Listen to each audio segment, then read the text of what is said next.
Bismillahirrahmanirrahim. Assalamualaikum warahmatullahi wabarakatuh.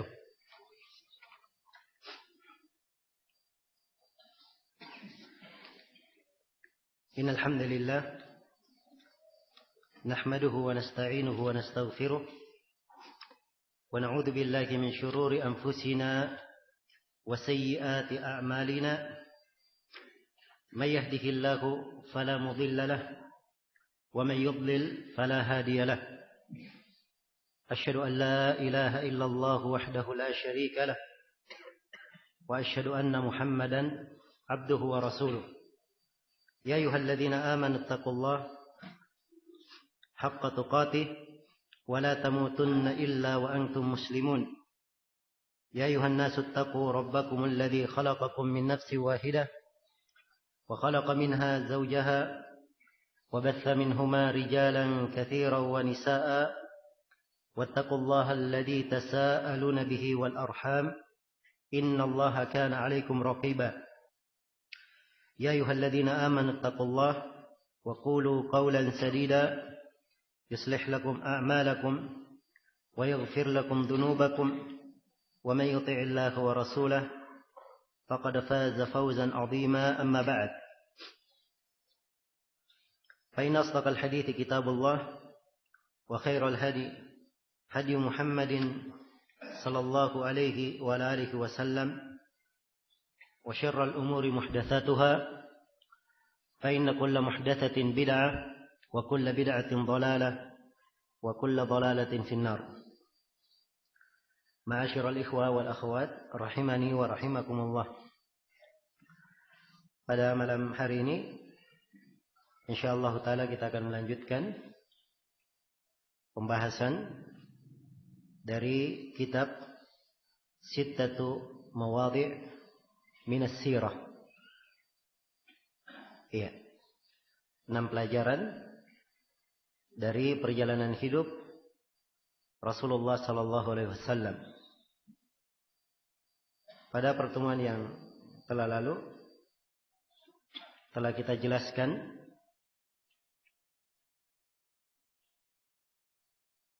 pentingnya seorang mempelajari sirah Rasulullah SAW. Juga telah kita ingatkan bahwa seorang yang bertauhid itu tatkala ia memahaminya dengan baik, telah menyatu dengan dirinya dan sangat mendalaminya, seorang akan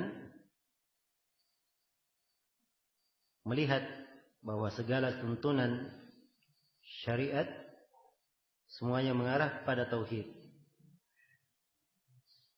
Dan ini dari pelajaran yang diberikan oleh Syekh Muhammad bin Abdul Wahhab di sini, rahimahullah. Beliau menjelaskan tentang makna-makna tauhid dari materi sirah Rasulullah sallallahu alaihi wasallam. Iya. Karena itu selalu saya ingatkan bahwa seorang di dalam menyampaikan tauhid banyak cara yang bisa dia tempuh. Iya. Dan ini membantu seorang di dalam mendekatkan ilmu kepada keluarganya, kepada anak-anaknya, kepada masyarakatnya. Dia bisa mengingatkan dan menjelaskan tauhid dengan hal yang mencocoki keadaan orang yang didakwai. Dan kita terangkan pelajaran yang pertama dari sejarah hidup dari sirah Rasulullah sallallahu alaihi wasallam berkaitan dengan kisah turunnya wahyu, di mana wahyu yang paling pertama beliau terima setelah beliau diangkat sebagai ar-rasul adalah 7 ayat pertama dari surah Al-Muddathir, di mana kandungannya adalah memurnikan tauhid kepada Allah dan peringatan untuk meninggalkan segala peribadatan kepada berhala. Ya, padahal kaum musyrikin kondisi mereka, ibadah mereka beraneka ragam. kesalahan-kesalahan yang mereka lakukan juga bukan terbatas dalam kesyirikan saja, ada perbuatan zina, mencuri dan selainnya. Demikian pula sebagian ibadah diterangkan oleh Syekh rahimahullah, ya, adalah hal yang diyakini oleh kaum musyrikin sebagai perkara yang mendekatkan kepada Allah.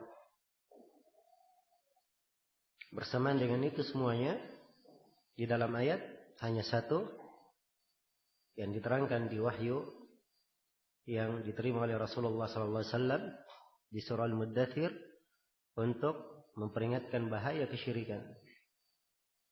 Iya. Kemudian beliau tekankan bahwa ini didakwakan oleh Nabi selama 10 tahun sebelum turun kewajiban salat. Ini pelajaran yang sangat berharga yang beliau ingin tekankan, pentingnya seorang mendakwakan kepada tauhid dan membenahi perkara tauhid. Kemudian pelajaran yang kedua, kata beliau rahimahullah, al-mawdi' ats-tsani, tempat yang kedua diambil pelajaran dari perjalanan hidup Rasulullah sallallahu alaihi wasallam, dari sirah beliau, annahu sallallahu alaihi wasallam lamma qama yundiruhum 'an asy-syirki wa ya'muruhum bi dhiddihi wa huwa at-tauhid lam yakrahu dhalika wastahsanuhu wa haddathu anfusahum bid-dukhul fihi. Ya. Kata beliau, sungguhnya Nabi sallallahu alaihi wasallam tatkala beliau berdiri memperingatkan kepada kaum musyrikin bahaya kesyirikan dan memerintah mereka untuk mengerjakan lawan dari kesyirikan, yaitu tauhid, menegakkan tauhid. Lam yakrahu dzalika, kaum musyrikin tidak membenci hal ini. Wastahsanuhu, mereka menganggapnya baik. Wa haddatsu anfusahum bid-dukhul fihi, dan mereka membisikkan kepada diri mereka untuk masuk ke dalam Islam. Ila an sarraha bisabbi dinihim wa tajhili ulamaihim. Ya. Sampai ketika Nabi sallallahu alaihi wasallam menegaskan celaan terhadap agama kaum musyrikin dan menjahilkan ulama kaum musyrikin,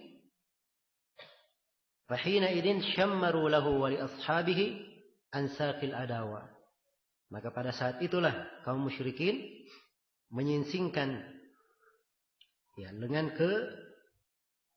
permusuhan terhadap Nabi dan para sahabat. Ya. Sini beliau ingin menekankan apa arti dari tauhid itu. Terdapat di dalamnya berlepas diri dari agama kaum musyrikin, di mana yang dinamakan dengan tauhid adalah berlepas diri dari agama kaum musyrikin dan menganggap bahwa ibadah mereka adalah ibadah yang batil, dan siapa yang mereka ibadahi semuanya adalah sembahan-sembahan yang batil, tidak layak untuk disembah. Iya, kecuali Allah Subhanahu wa ta'ala.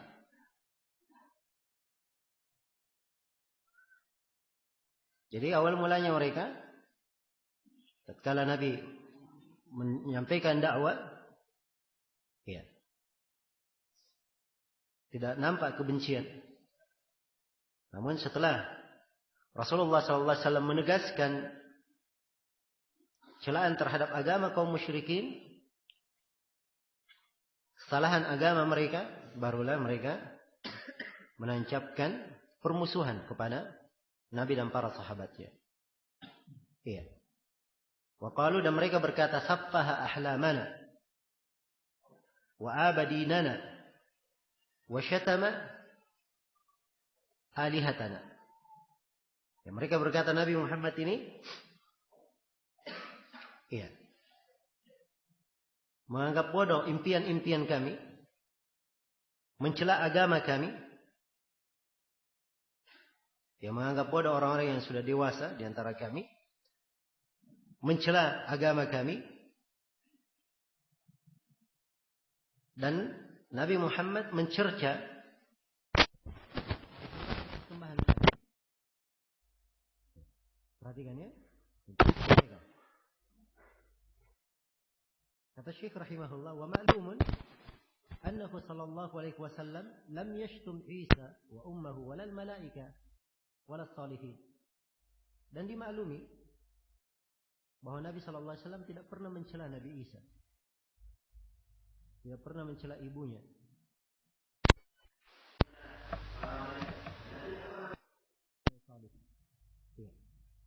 Kaum musyrikin ada di antara mereka yang beribadah kepada Nabi Isa. Di antara mereka ada yang beribadah kepada ibu Nabi Isa. Di antara mereka ada yang beribadah kepada para malaikat. Di antara mereka ada yang beribadah kepada orang-orang saleh. Bentuk-bentuk peribadatan mereka banyak, beraneka ragam. Iya. Dan Nabi tidak mencela. Tidak pernah Nabi mencela Nabi Isa alaihissalam. Tidak pernah mencela ibunya Maryam. Nabi tidak pernah mencela para malaikat. Tidak pula mencela. Apa yang dilakukan oleh Nabi sehingga kaum musyrikin ini menganggap Nabi Muhammad mencela agamanya, menjelekkan sembahan-sembahan mereka? Kata Syekh di sini, lakin lamma dzakara annahum la yud'una wa la yunfa'una, annahum la yud'una wa la yanfa'una wa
tidaklah layak untuk diibadahi.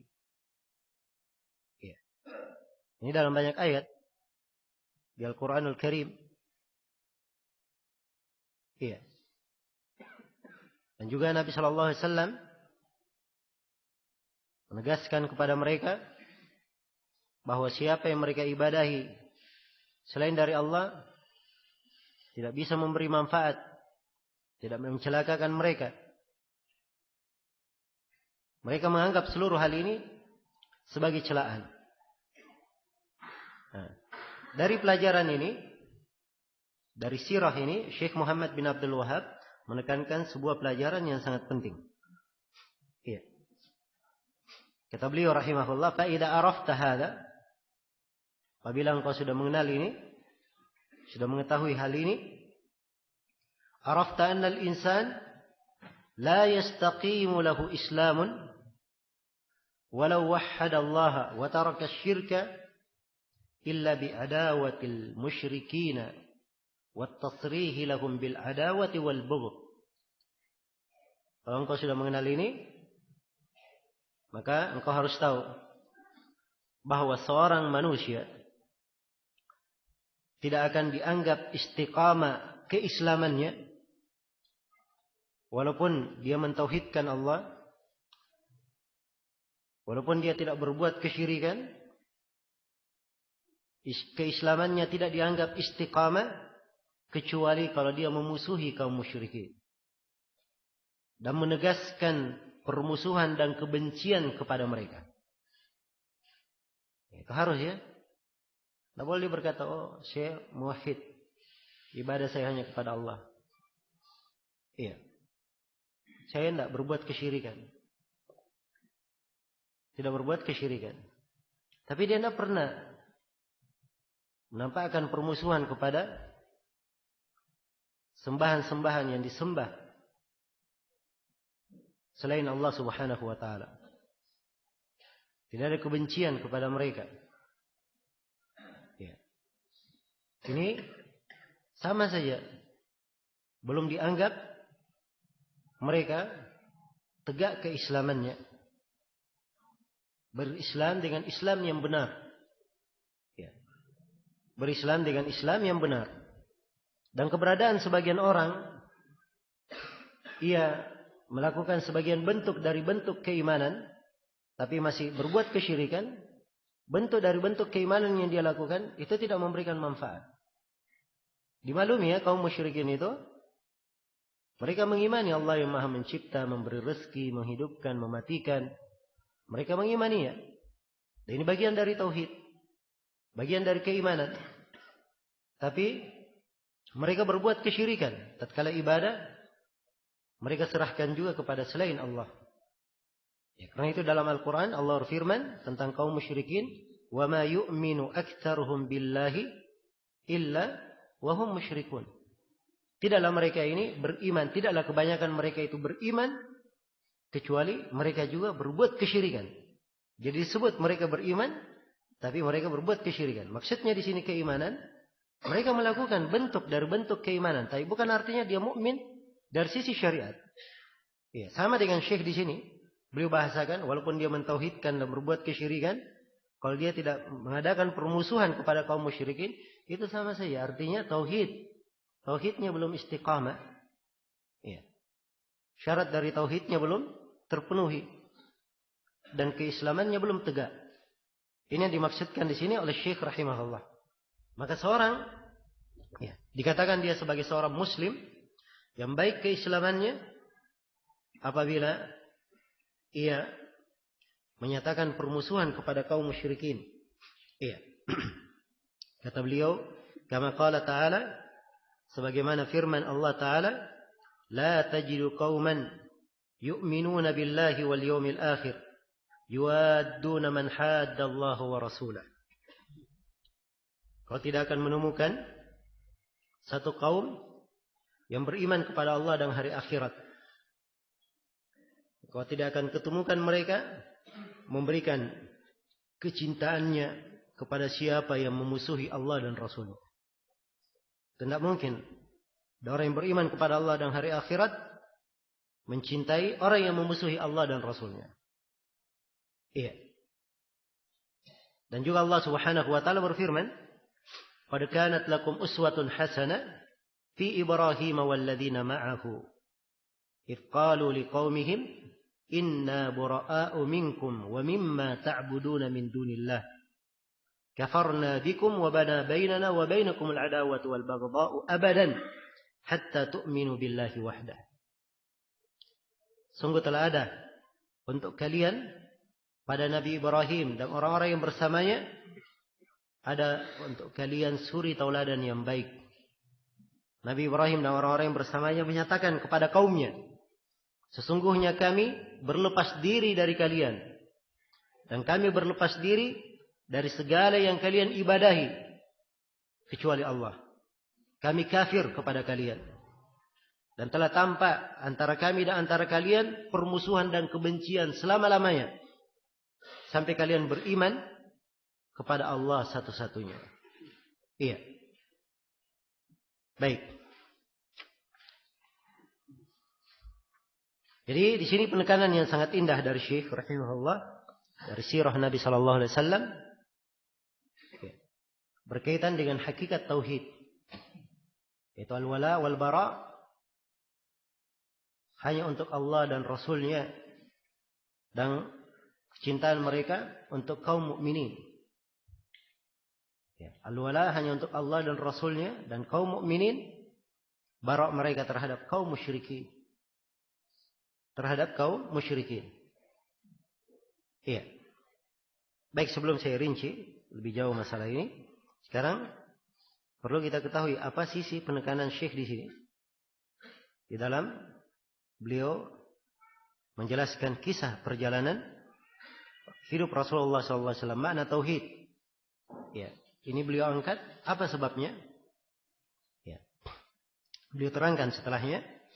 Kata beliau, "Fa'idha fahimta hadha fahman jayyidan, arafta anna kathiran min alladhina yadda'una ad-dina la ya'rifunaha."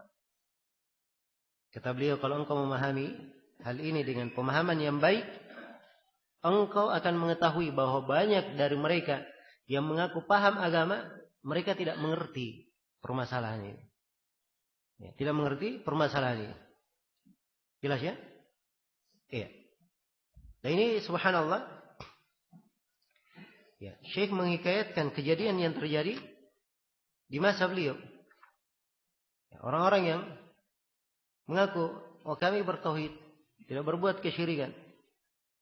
Ya. Tapi orang-orang yang melakukan peribadatan di kuburan, tawaf dan meminta hajatnya kepada penghuni kubur, tidak pernah dia tampakkan pada mereka permusuhan. Tidak ada pengingkaran.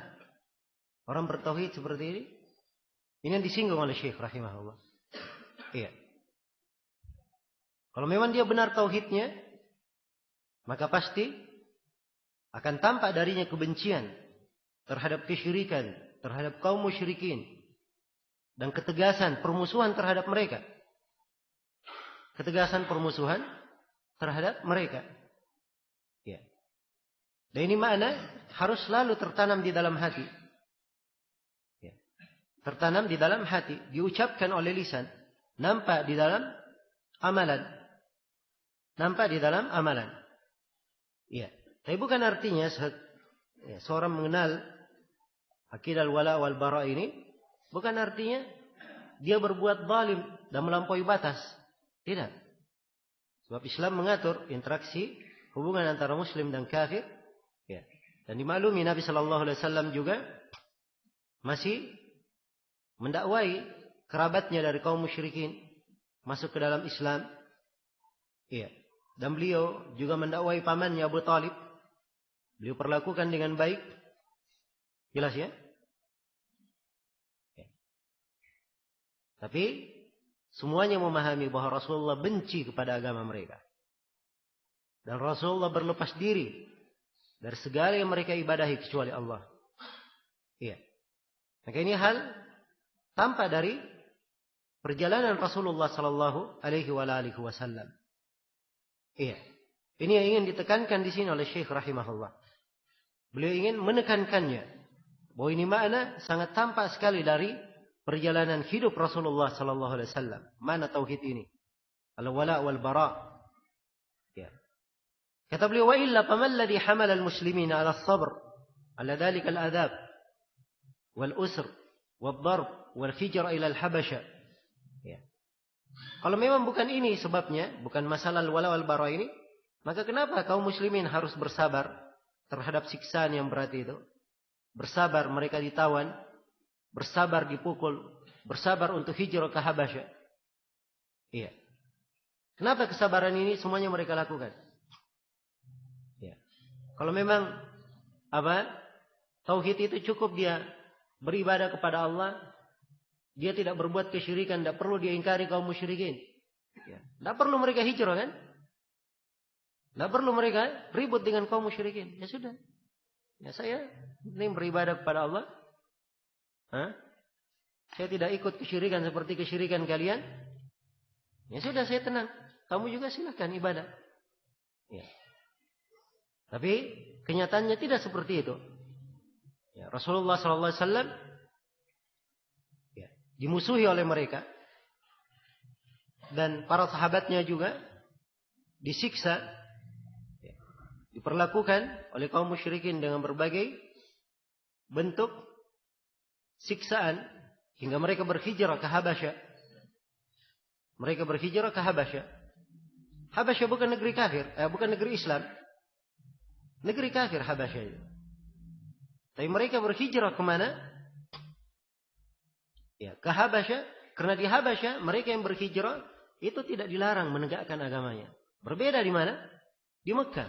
Mereka terdolimi, tertindas. Dilarang menegakkan agamanya, menampilkan agamanya. Tapi di Habasyah, ya, lebih sedikit kejelekannya. Walaupun negeri kafir, tapi mereka berhijrah ke sana bisa menjadi aman. Ya. Jelas ya? Ya, dan ini sama dengan keadaan sebagian negara. Ya. Kafir yang ada saat ini. Ya, sebagian negara kafir misalnya ada yang di negerinya tidak bisa dia menegakkan agama. Dia berhijrah, ingin berhijrah ke negeri kaum muslimin, dia tidak mampu juga. Ya. Dia hanya mampu ke negeri kafir. Ada sebagian negeri kafir bebas di sana. Ya. Walaupun dia kafir tapi bebas menegakkan agamanya. Maka untuk memperkecil kejelekan boleh dia berhijrah kemana? Ke negeri kafir tersebut. Guna memperkecil apa? Kejelekan. Dan ini difatwakan hingga hari ini oleh para ulama kita. Ya, pada sebagian kondisi dan keadaan. Sama dengan hijrah ke Habasyah. Jadi kaum muslimin yang bersabar sedemikian rupa, ini karena memang konsekuensi dari keislaman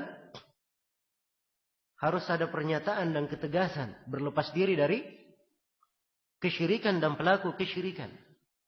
Ya. Menegaskan permusuhan. Sebagaimana yang diucapkan oleh Nabi Ibrahim. Sungguhnya kami bura'a minkum, berlepas diri dari kalian. Wa mimma ta'buduna min dunillah. Dan apa yang kalian ibadahi selain Allah. Kafarna bikum. Kami kafir terhadap kalian. Wa bada bainana wa bainakumul adawatu wal baghdha'u abadan hatta tu'minu billahi wahda.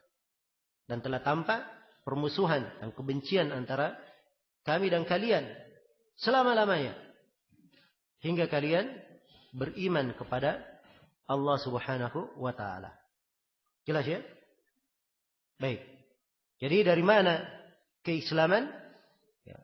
Seorang muslim harus selalu menjaga tauhidnya dan menampilkan loyalitasnya hanya untuk Allah, Rasulnya dan kaum mukminin.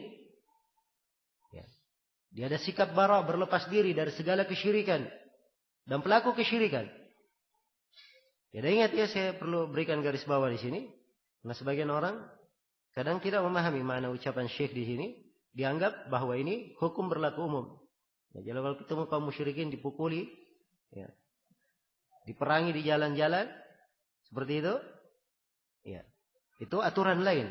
Ini masalah interaksi dengan mereka. Kalau berkaitan dengan pemukulan, bertetangga, itu interaksi dengan mereka. Ini berkaitan dengan apa? Loyalitas, kecintaan dan kebencian. Ini penegasan. Iya. Adapun interaksi antara muslim dan kafir, itu ada aturan-aturannya dalam Islam. Ada ketentuan-ketentuannya. Ya, bagaimana hubungan antara kaum muslimin yang hidup satu negara dengan orang kafir? Bagaimana etika bertetangga dengan kafir? Kalau dia punya keluarga kafir, apa batasan dan etika yang diatur?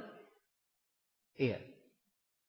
Dia menjalin hubungan dengan orang kafir dari sisi keamanan keduniaan, ada etika-etikanya. Ada orang kafir yang masuk ke negeri Islam ya, dengan jaminan keamanan, ada etika yang diatur di dalamnya. Ada etika yang diatur di dalamnya. Etika-etika ini tidak ada kaitannya dengan apa? Al-wala wal bara. Iya. Ini adalah hukum syar'i yang ditetapkan. Tapi berkaitan dengan masalah kecintaan, menyatakan permusuhan dan kebencian kepada kesyirikan, ini adalah dari konsekuensi tauhid.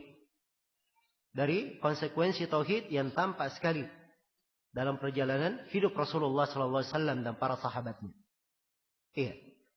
Kesabaran mereka yang sedemikian besar, nanggung berbagai siksaan akan konsekuensi ini tampak di dalam sirah perjalanan hidup Nabi dan para sahabat. Padahal kata Syekh rahimahullah, ma'annahu sallallahu alaihi wasallam arhamun nas. Padahal Nabi sallallahu alaihi wasallam manusia yang paling merahmati. Ya. Orang yang paling merahmati manusia. Lau yajidu lahum rukhsatan la arkhasa lahum. Andai kata Nabi menemukan ada keringanan dalam hal ini, pasti beliau akan memberikan keringanan kepada siapa? Para sahabat. Pasti akan diberikan keringanan. Ya. Kata beliau, kaifa? Dan bagaimana mungkin beliau bisa memberi keringanan? Ya. Wa qad anzalallahu ta'ala, padahal Allah telah menegur di dalam Al-Quran. Allah menurunkan firman-Nya, Wa minan nasi man yaqulu amanna billah. Fa idza udiya fillahi ja'ala fitnatan nasi ka'adzabillah. Di antara manusia ada yang berucap, kami beriman kepada Allah. Ya. Ucapan dia, kami beriman kepada Allah. Benarkah ucapannya? Ya. Ini tanpa setelahnya. Kalau ia disiksa di jalan Allah, ya, maka dia menjadikan fitnah manusia itu sama seperti siksaan Allah. Ini orang yang tidak lulus dan tidak benar ucapan keimanannya. Iya, jelas ya. Jadi Nabi SAW tidak memperingatkan hal ini atau tidak memberikan keringanan kepada para sahabat dalam hal ini. Sebab ini dari konsekuensi tauhid. Iya. Kata beliau, fa idza kanat hadhihi al-ayah fi man wafaqahum bi lisanihi fa kaifa bi ghairi dzalik. Ya. Ini ayat teguran, ya, terhadap orang yang hanya mencocoki kaum musyrikin dengan lisan saja. Hanya mencocoki kaum musyrikin dengan lisan saja. Nah, bagaimana pula dengan orang yang apa?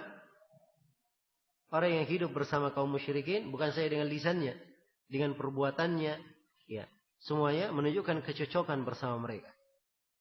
Iya. Ini pelajaran yang sangat mendalam sekali. Syekh rahimahullah terangkan makna tauhid. Ya, hakikat dari tauhid itu. Ini akan membuat seorang hamba semakin paham apa yang dimaksud dengan tauhid.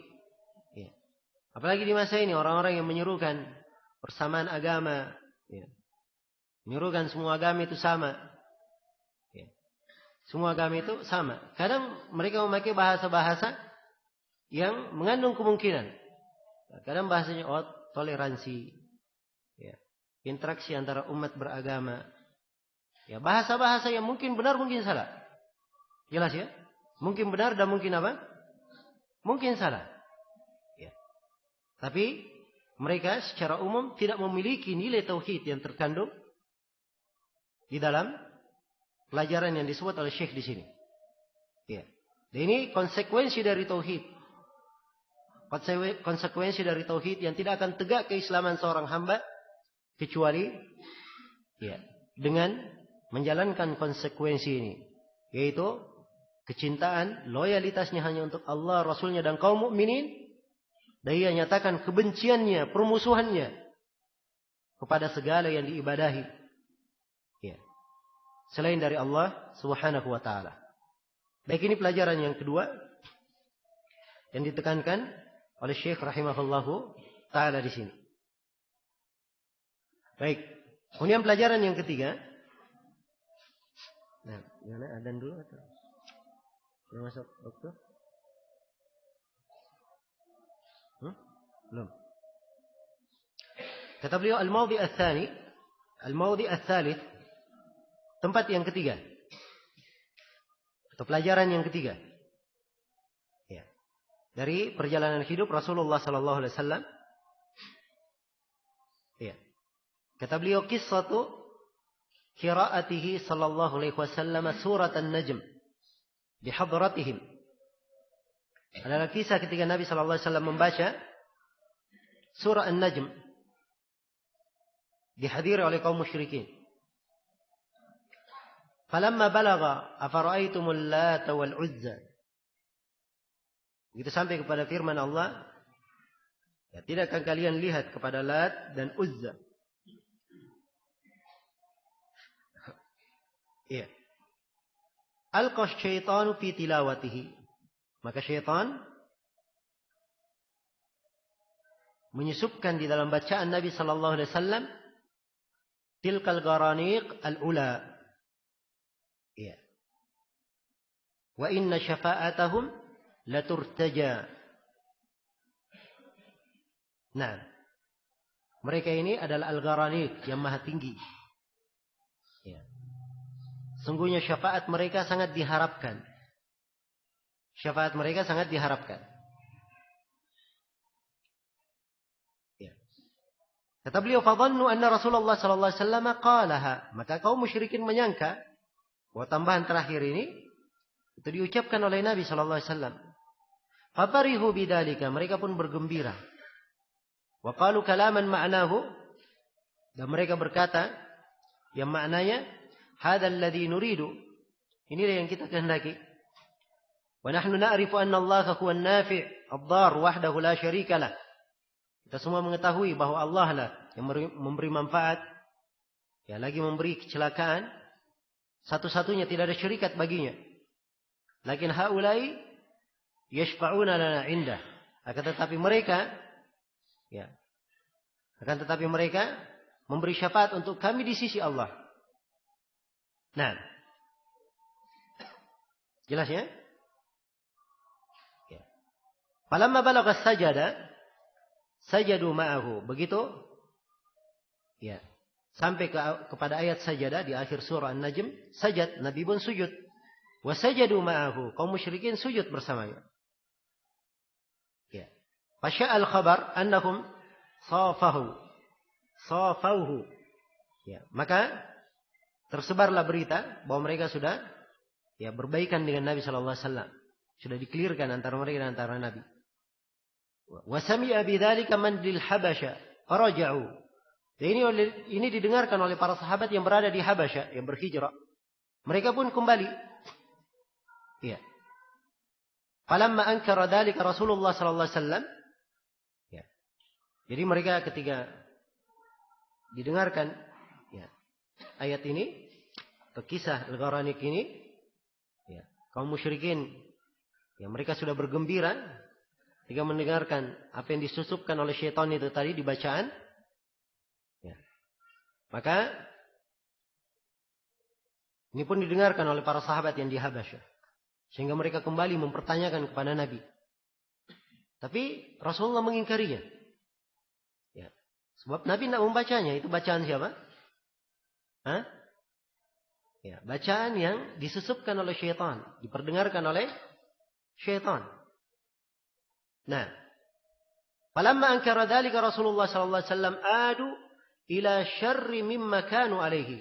Kalau Nabi mengingkarinya, maka mereka pun kembali memusuhi Nabi, lebih jelek daripada sebelumnya. Lebih jelek lagi daripada apa? Daripada sebelumnya. Ya. Walamma qalu lahu innaka qulta dzalik. Tatkala mereka berkata kepada Nabi, bukankah kamu berkata seperti itu? Ya. Khafa minallahi khaufan 'aziman. Maka Nabi pun sangat takut kepada Allah dengan ketakutan yang sangat besar kalau beliau mengucapkannya. Hatta anzalallahu alaihi, hingga turunlah firman Allah kepada beliau, "Wa ma arsalna min qablika min rasulin wala nabiyyin illa idza tamanna alqa asyaitanu fi umniyatihi." Tidaklah kami mengutus seorang rasul, tidak pula seorang nabi sebelummu, kecuali kalau rasul dan nabi ini membaca, syaitan pasti memasukkan sesuatu di dalam bacaannya. Iya. Baik, ini kisah. Yang pertama, sebelum saya masuk menguraikan makna dan maksud Syekh membawakan kisah ini, sebelumnya saya terangkan bahwa kisah ini adalah kisah yang sangat dhaif, sangat lemah. Jelas ya? Kisah yang sangat lemah. Dan ini disebutkan oleh ahli tafsir yang menafsirkan ayat ini. Dan Syekh Al-Albani rahimahullah, beliau punya risalah khusus menjelaskan kelemahan kisah ini. Judulnya Nasbul Bajaniq linasfi Qissatil Gharaniq. Ya, beliau menjelaskan kelemahan kisah ini dari sisi riwayat. Dari sisi riwayat. Baik. Sebagian dari kisah yang diterangkan begitu sampai di surah As-Sajdah, ayat Sajdah, Nabi sujud dan kaum musyrikin ikut sujud. Ya, kalau potongan sujud di surah As-Sajdah ini ada di dalam Sahih Al-Bukhari. Kisah sujudnya ya di surah Sajdah. Tapi kisah Al-Gharanik ini, kalau ayatnya kan afaraitumul lata wal uzza wa manat ats-tsalitsata al-ukhra alakumudz dzakaru wa lahul untha tilka idzan qismatun diza. Iya. Tidakkah kalian lihat siapa yang kalian sembah, Lat dan Al-Uzza, demikian pula Al-Manat. Ya, tiga yang lainnya, yang ketiga dari selain itu. Jadi konteks ayat pengingkaran terhadap apa yang disembah oleh apa? Kaum musyrikin. Itu konteks ayatnya. Tapi dalam kisah ini disebutkan bahwa syaitan menyusupkan tambahan 2 ayat. Ya. Bahwa mereka itu disebut Gharanik, punya kedudukan yang maha tinggi. Dan syafaat mereka ini itu diterima di sisi Allah, diharapkan. Jelas ya?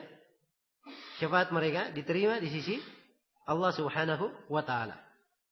Nah, akan diterangkan ya Al-Qur'ani itu oleh Syekh, maknanya malaikat. Ya. Jadi mereka maksudnya orang yang punya kedudukan di sisi Allah. Ya, dan syafaatnya diterima. Ya, syafaatnya diterima. Tatkala Nabi disangka mengucapkan ini, kaum musyrikin senang. Sebab mereka memang beribadah kepada berhala-berhala mereka. Memang maksudnya untuk mencari apa? Maksudnya mencari syafaat.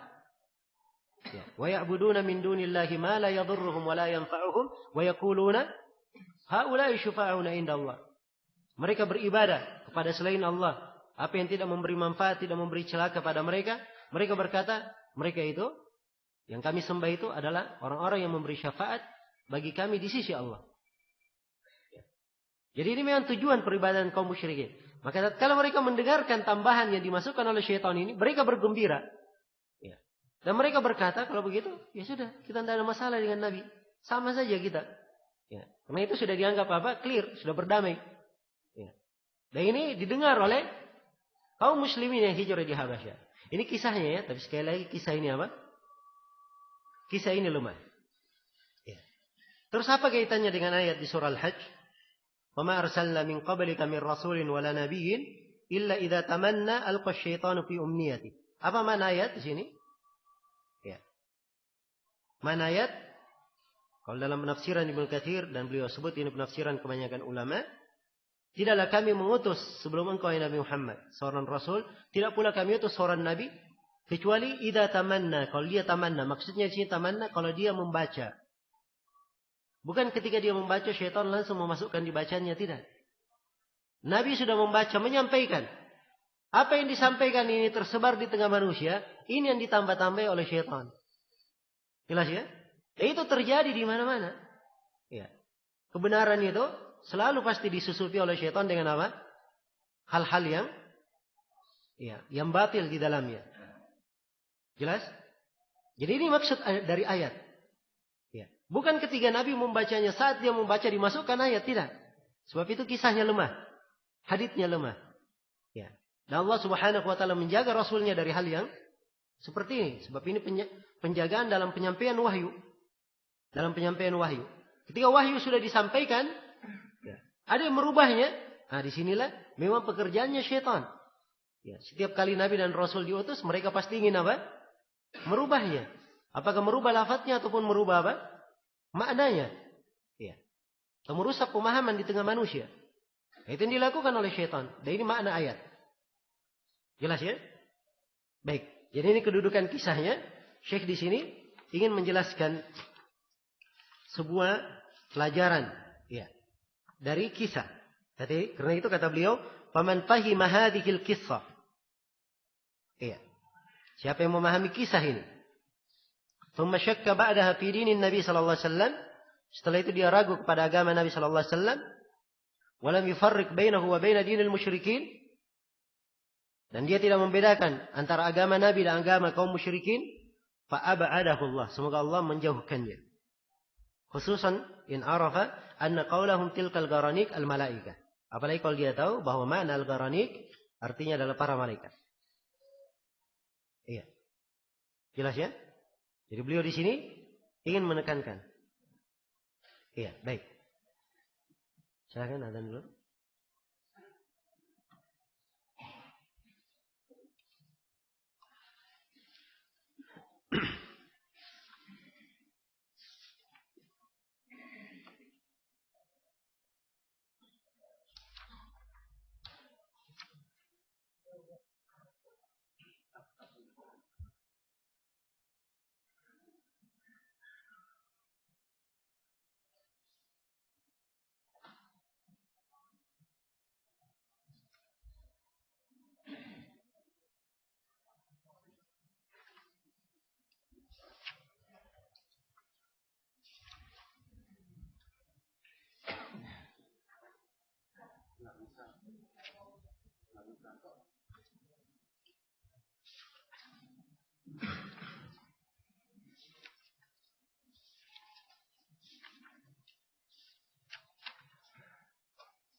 Iya.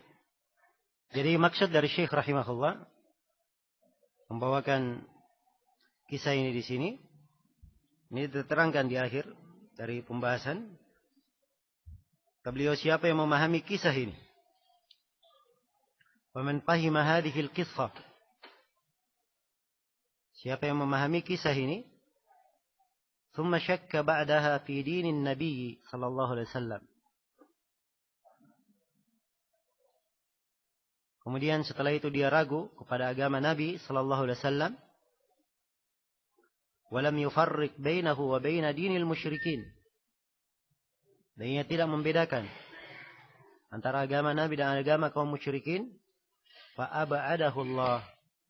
Semoga Allah menjauhkannya. Ya, maksudnya menjauhkannya dari kebaikan, menjauhkannya dari rahmat. Khususan in arafa anna qawlahum tilkal garanik al malaikah. Apalagi kalau dia mengerti dan memahami bahwa ucapan mereka al-Gharanik itu artinya para malaikat. Jadi mereka Gharanik yang maha tinggi itu malaikat yang ditinggikan, syafaat mereka diharapkan. Iya. Baik. Jadi maksud beliau di sini, beliau ingin menjelaskan hakikat agama kaum musyrikin itu apa. Mereka di dalam meminta syafaat. Iya. Maksud beliau ini adalah hal yang diterangkan di dalam Al-Quran. Hal yang dijelaskan oleh Nabi Sallallahu Alaihi Wasallam. Ya, walaupun kisahnya lumayan, tapi penekanan beliau itu didukung oleh dalil-dalil. Ya, kita wajib mengetahui bahwa kaum musyrikin letak kesyirikan mereka. Mereka berkata, "Ma na'buduhum illa liqarribuna ila Allahi zulfa." Ya, tidaklah kami beribadah kepada mereka kecuali untuk mendekatkan kami kepada Allah dengan sedekat-dekatnya. Jadi mereka beribadah kepada selain Allah untuk mencari kedekatan kepada Allah. Demikian pula mereka mencari syafaat dari siapa yang mereka ibadahi selain dari Allah. Mereka mencari syafaat. Ya. Itu ayat yang saya bacakan tadi, wa ya'buduna min dunillah ma la yadhurruhum wa la yanfa'uhum wa yaquluna haula'i syufa'auna indallah. Mereka beribadah kepada selain Allah hal yang tidak memberi bahaya, tidak pula memberi manfaat kepada mereka. Dan mereka berkata, mereka itu yang kami ibadahi adalah orang-orang yang akan memberi syafaat kepada kami di sisi Allah. Jelas ya? Jadi itu agama kaum musyrikin. Iya. Agama kaum musyrikin. Maka harus dibedakan agama kaum musyrikin ini dengan agama Nabi sallallahu alaihi wasallam. Jangan sampai seperti banyak dari orang yang datang ke kuburan minta dibawa kuba-kuba, ya, penghuni kubur, ya, dia berdoa ketika ditanya atau ketika ditegur itu perbuatan kesyirikan, dia berkata, "Oh tidak, saya tidak beribadah kepadanya." Ya. Mereka ini, ya, bukan orang yang diibadahi, tapi mereka ini orang-orang salih. Kami orang-orang yang berdosa. Kami ini banyak dosa. Mereka orang-orang salih. Kami harapkan mereka ini menjadi orang-orang yang memberi syafaat untuk kami di sisi Allah. Mendekatkan kami kepada Allah. Jelas ya? Jadi siapa yang tidak bisa membedakan kejadian ini dan keadaan kaum musyrikin, ini orang yang tidak mengerti agama Nabi. Dan tidak mengetahui agama kaum musyrikin. Ya, itulah sebenarnya kesyirikan kaum musyrikin. Jelas ya? Ya, dan ini yang ditekankan di sini oleh Syekh. Di kisah Garanik, tatkala Nabi, ya, dikesankan oleh syaitan membaca bahwa Garanik itu, para malaikat itu yang maha tinggi, syafaat mereka diharapkan, ya, maka mereka anggap sudah kalau gitu kita tidak ada masalah, tidak ada perbedaan. Ya, jadi beliau ingin menekankan perbedaannya di situ. Ya. Di dalam agama Nabi sallallahu alaihi wasallam ibadah itu harus kepada Allah Subhanahu wa taala langsung, tidak ada perantara. Iya. Tidak ada perantara. Jelas ya?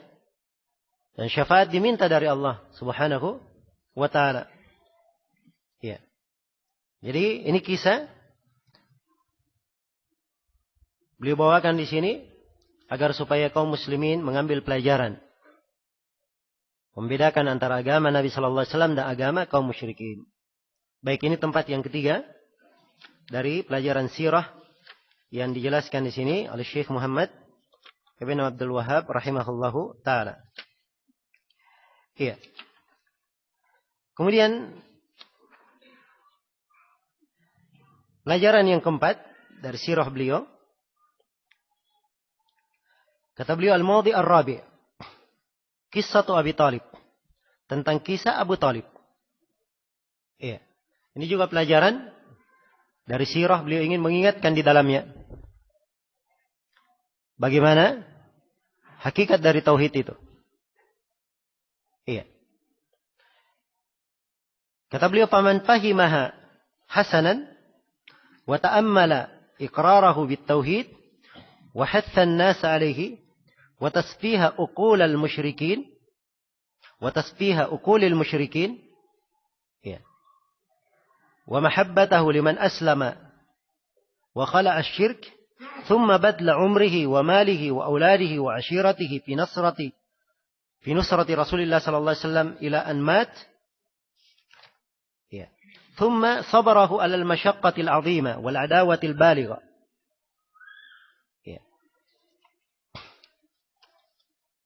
Nah, jadi beliau ingin supaya kita mencermati kisah Abu Talib. Ya, Abu Talib ini, kalau diperhatikan kisahnya, dia pahami dengan pemahaman yang hasan, yang baik. Dia mencermati Abu Talib mengikrar tauhid. Ya, sebab sini di pelajaran sirah disebutkan ya bahwa Abu Talib mengerti Nabi Muhammad ini benar agamanya. Sampai dalam syair-syairnya itu menunjukkan pengakuan. Ya. Kata Abu Talib dalam syairnya, yang masyhur di buku sirah, laqad alimtu anna dina Muhammadin min khairi adyanil bariyati dina. Saya telah mengetahui bahwa agama Nabi Muhammad, agama Muhammad adalah sebaik-baik agama. Sebaik agama yang dianut oleh makhluk. Iya. Laula al-malamatu wa hidaru masabbatin, ya, la ra'aitani samhan bidzalika mubina. Ini kata bukan khawatiran dicerca, bukan khawatir celaan dan cercaan, engkau akan melihat saya ya sudah lapang menerima kejelasan agama itu. Maksudnya dia pasti masuk Islam. Jelas ya? Jadi Abu Talib mengakui tauhid. Dia mengakui hal ini. Dan dia menganjurkan manusia masuk Islam. Iya. Bahkan Abu Talib menjelekkan akal kaum musyrikin yang memusuhi Nabi sallallahu alaihi wasallam. Dan Abu Talib cinta kepada orang yang masuk Islam. Cinta kepada orang yang meninggalkan kesyirikan. Abu Talib curahkan umurnya, hartanya, anak-anaknya, keluarganya untuk membela Rasulullah. Ini keadaan Abu Talib sampai dia mati. Ya, sampai dia mati. Ya, ditambah lagi kesabaran Abu Talib. Ya, akan penderitaan yang luar biasa dan permusuhan yang sangat besar. Ya. Tapi apakah ini memasukkan dia dalam Islam? Ya, kata Syekh, lakin lamma lam yadkhul fihi wa lam yatabarra min dinihi al-awwal lam yasir musliman. Akan tetapi Abu Talib tatkala dia tidak masuk dalam Islam, tidak berlepas diri dari agamanya yang pertama, maka dia tidak dianggap sebagai seorang muslim. Jelas ya? Padahal udzur, dia menyampaikan udzurnya. Ya, kata Syekh ma'annahu ya'tadir min dhalika bi anna fihi masabbatan li abihi Abdul Muttalib wa li Hashim wa ghairihima min masyayikhihim. Ya. Padahal Abu Talib menyampaikan udzurnya bahwa dalam hal ini dia harus mencela agama ayahnya sendiri Abdul Muttalib, mencela agama Hashim dan selainnya dari ya, kakek-kakeknya, orang-orang tuanya. Ya, jelas ya? Jadi ini keadaan Abu Talib, pertolongannya. Ya. Dia mengakui kebenaran agama Nabi Muhammad, tapi dia tidak masuk dalam Islam. Tatkala dia tidak masuk dalam agama ini dan tidak berlepas diri dari apa? Ya, agamanya yang pertama. Kata beliau, "Tsumma ma'a qarabatihi wa nusratihi." Ya, kemudian Nabi sendiri, karena Abu Talib ini kerabatnya yang sangat dekat, pamannya. Ya. Dan pertolongan pamannya kepada Nabi sallallahu alaihi wasallam, istaghfara lahu Rasulullah sallallahu alaihi wasallam. Nabi memohonkan ampun untuk pamannya Abu Talib. Karena dianggap pamannya punya banyak jasa. Jadi Nabi memohonkan ampun untuk pamannya. Ya. Apa yang terjadi? Fa anzalallahu alaihi, Allah turunkan ayat menegur Nabi. Ya. Ma kana lin nabiyyi wal ladzina amanu ay yastaghfiru lil musyrikeen walau kanu uli qurba min ba'di ma tabayyana lahum annahum ashabul jahim. Tidaklah pantas bagi seorang nabi. Tidak pula pantas bagi orang yang telah beriman. Tidak pantas bagi mereka memohonkan ampun untuk kaum musyrikin. Walaupun mereka adalah kerabat yang paling dekat.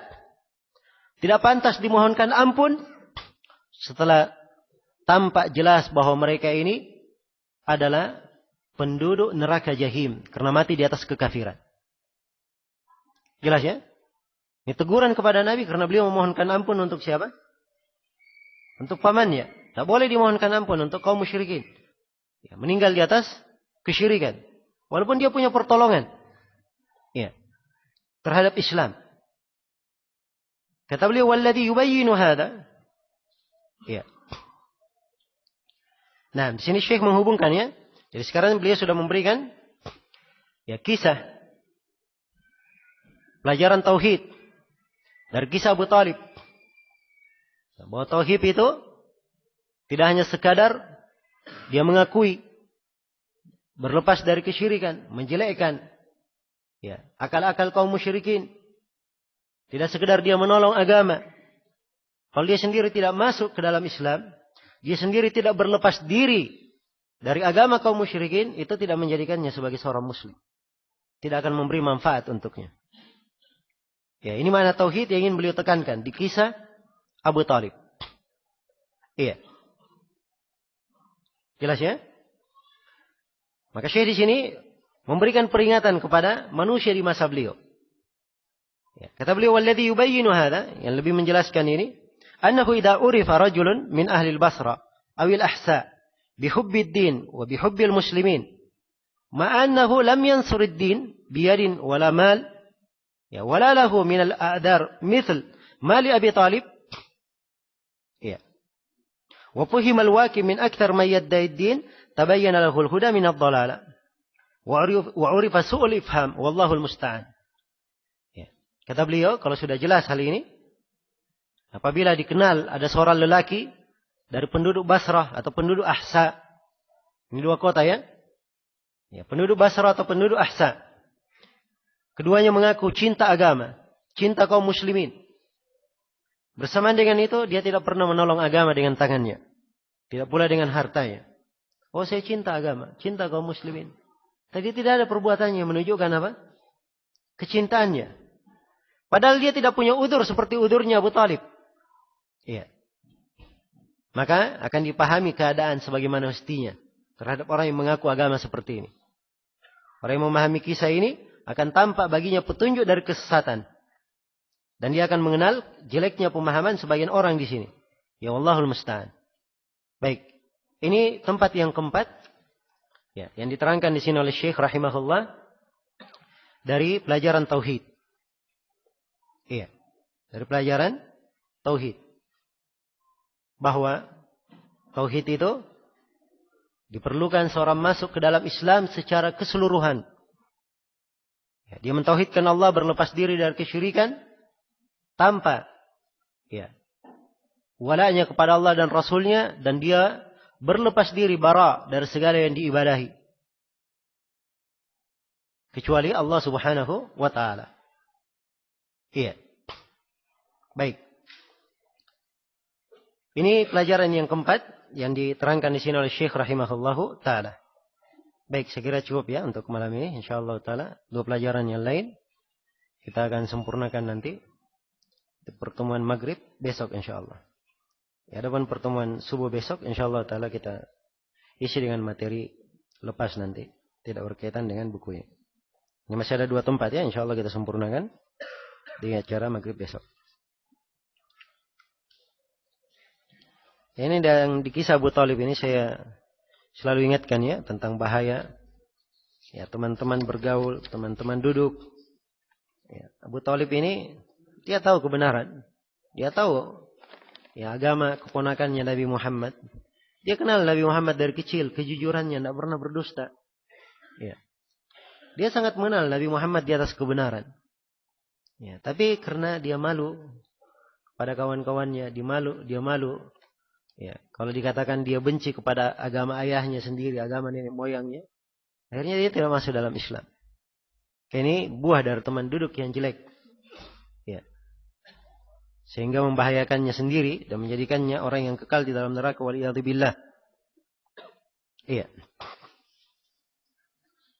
Ini ada pertanyaan yang masuk ya berkaitan terkait dengan revolusi yang sekarang terjadi di Tunisia. Yang membangkitkan semangat perlawanan rakyat di Jazirah Arab. Seperti Yaman, Mesir, Yordania, dan Aljazair. Naudzubillah. Ya. Para ulama telah memberikan fatwa bahwa revolusi tersebut buruk. Karena motifnya lebih pada kesejahteraan ekonomi dan kebebasan pendapat. Sehingga kaum muslimin seharusnya bersabar. Akan tetapi rezim Tunisia tersebut selama ini melarang jilbab. Menutup masjid, hanya buka ketika adzan, melarang kelompok pengajian, sehingga akses kaum muslimin menasihati rezim penguasa menjadi buntu. Bagaimana sikap kita bila menghadapi rezim seperti ini? Ya, ini pertama orangnya hidup di Indonesia yang bertanya. Ya. Ngapain dia sibuk-sibuk dengan urusan di Tunisia, di Aljazair? Ya. Jelas ya? Kemudian yang kedua, sejelek-jelek rezim di Tunisia ini tidak lebih baik daripada keadaan Fir'aun terhadap Nabi Musa dan kaumnya. Hah? Ya. Ini Tunisia mengaku dirinya Muslim, presidennya. Kalau Firaun, jelas-jelas kekafirannya, dia mengaku sebagai Rabb. Ya, yang maha tinggi itu Firaun. Ya, bersamaan dengan itu, penyiksaan, penindasan yang dilakukan Firaun tidak ada yang menandinginya. Ya. Sejelek bagaimanapun penguasa di masa ini. Jelas ya? Ya. Apa yang dilakukan oleh Nabi Musa? Hah? Tidak bersabar lagi? Ya. Beliau hanya menasihati kepada umatnya, fattaqullaha wasbiru. Ya. Bertakwalah kalian kepada Allah dan bersabarlah. Hanya itu yang dinasihatkan kepada umat. Dan ketika Firaun dibinasakan, ya, Allah juga hanya menyebut kesabaran Bani Israel. Ya. Ketika Firaun dibinasakan, ditenggelamkan dengan bala tentaranya dalam laut, Allah sebutkan, "Tsumma awrathna al-qauma alladziina kaanu yastad'afuna masyariqal ardi wa magharibaha allati barakna fiha wa tammat kalimatu rabbikal husna ala bani Israila bima sabaru." Ya. Kemudian kami wariskan bumi itu dari timur dan baratnya yang diberkahi. Kami wariskan kepada kaum yang dulunya mereka tertindas di atas muka bumi. Diwariskan kepada Bani Israel. Telah sempurna kalimat Allah kepada Bani Israel. Kebaikan mereka dapatkan. Kenapa? Karena kesabaran mereka. Hanya disebut kesabaran. Ya subhanallah, dianggap kesabaran tidak ada manfaatnya. Hah? Inilah sebenarnya akar kekeliruan. Sebab mereka yang melakukan ini asalnya tidak ada kesabaran. Asalnya tidak ada kesabaran. Nanti yang menjadi fitnah, ya, kamu nggak lihat, ternyata hasilnya Masya Allah, terjadi perubahan. Ya. Hasilnya Masya Allah, ya, terjadi begini dan begini. Ya, ini pemikiran orang yang tidak beragama, orang yang pendek akalnya. Ya. Dia menentukan kebenaran dengan melihat hasilnya. Hah? Itu tidak cocok, itu bukan kaidahnya kaum muslimin. Oh, saya ingin anak. Hah? Yang penting hasilnya ada anak. Dia lakukan zina apa semuanya, yang penting dapat anak. Cocok atau tidak? Ya. Tidak harus orang melihat hasil saja. Dia harus lihat cara yang dia lakukan, benar atau tidak. Adapun hasil yang terjadi, ya kadang hasil yang terjadi ujian baginya. Supaya membuat dia semakin jauh dari agama. Semakin jauh dari apa? Agama, dan semakin berada di pintu kesesatan. Karena itu seorang muslim, iya, seorang muslim, ya, dia tidak gamang dengan keadaan yang seperti ini. Akidah itu jelas. Kesabaran terhadap penguasa, sezalim apapun dia. Sepanjang dia masih apa? Masih muslim. Ini akidah tidak ditawar-tawar, nggak bisa berubah di keadaan apapun. Tidak ada dikatakan kondisi-kondisi genting bisa berubah. Ini sudah merupakan ketentuan Allah yang maha memiliki hikmah dan mengetahui maslahat bagi manusia. Ya. Jelas ya? Karena itu, ya, jangan ada yang bersyukur dengan keadaan seperti ini. Oh ya, alhamdulillah bersyukur. Akhirnya penguasanya diganti. Ya. Ya coba lihat gantinya. Kalau dia lebih baik daripada yang ada sekarang. Ya. Kalau ternyata lebih buruk lagi daripada itu. Ya. Apa yang terjadi? Mau diturunkan lagi? Ya. Nah ini mereka hidup sebenarnya di dalam angan-angan. Hanya auham. Ya. Yang tidak jelas. Perkara yang tidak jelas. Ya. Apalagi menimbulkan dampak buruk seperti ini. Subhanallah, terjadi, ya, dari satu kejadian ini akhirnya, ya, merembes kepada negara-negara tetangganya, Aljazair, Libya, ya, sekarang Mesir lagi. Ya. Nggak tahu di sini disebutkan Yaman dan Yordania, saya sendiri nggak tahu ya. Ya Allah a'lam.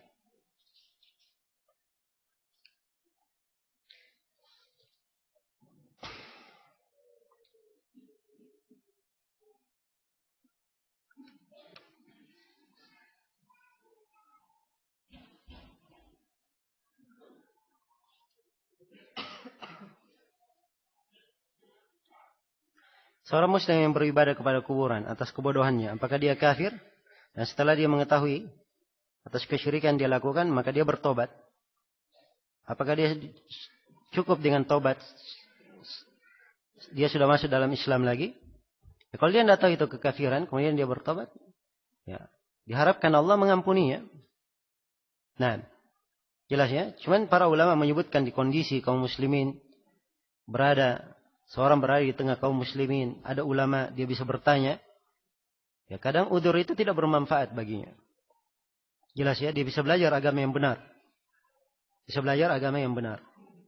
Namun jatuhkan vonis kafir atau tidak, ini juga harusnya hal yang penanya berhati-hati darinya.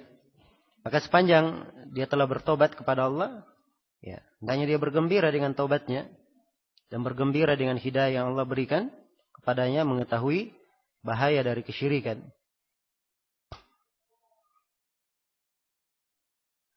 Apakah di masa jahiliyah sebelum Rasulullah diutus ada orang salih yang senantiasa menegakkan tauhid? Ya, masa jahiliyah itu artinya adalah masa sebelum diutusnya Nabi Shallallahu Alaihi Wasallam. Iya. Agama sebelumnya ada agama tauhid. Ada agama tauhid. Jelas ya? Apakah ada orang saleh yang menegakkan tauhid? Iya. Sebelum Nabi Shallallahu Alaihi Wasallam diutus, ya ini letak pembahasannya. Disebutkan tentang Waraqah bin Naufal. Iya. Namun ini letak pembahasan. Dan sekira ini hal yang tidak terlalu penting juga untuk diketahui. Iya. Wallahu ta'ala alam. Baik.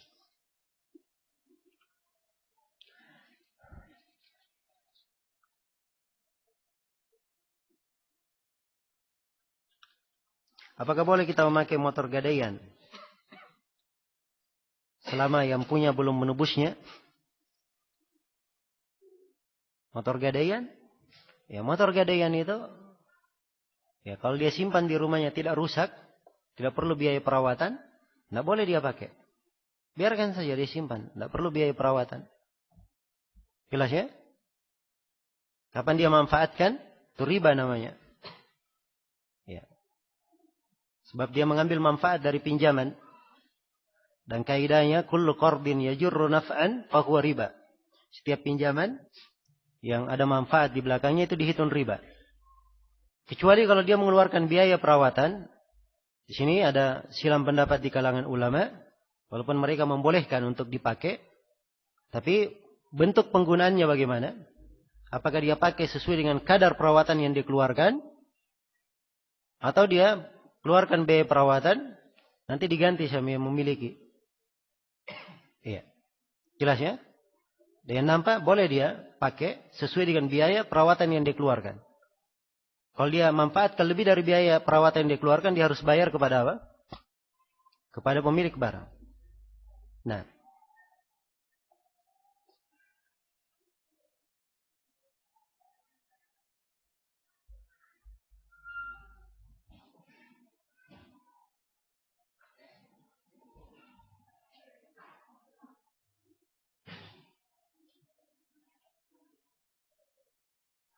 Ini sebagian tulisan ya bisa dibaca.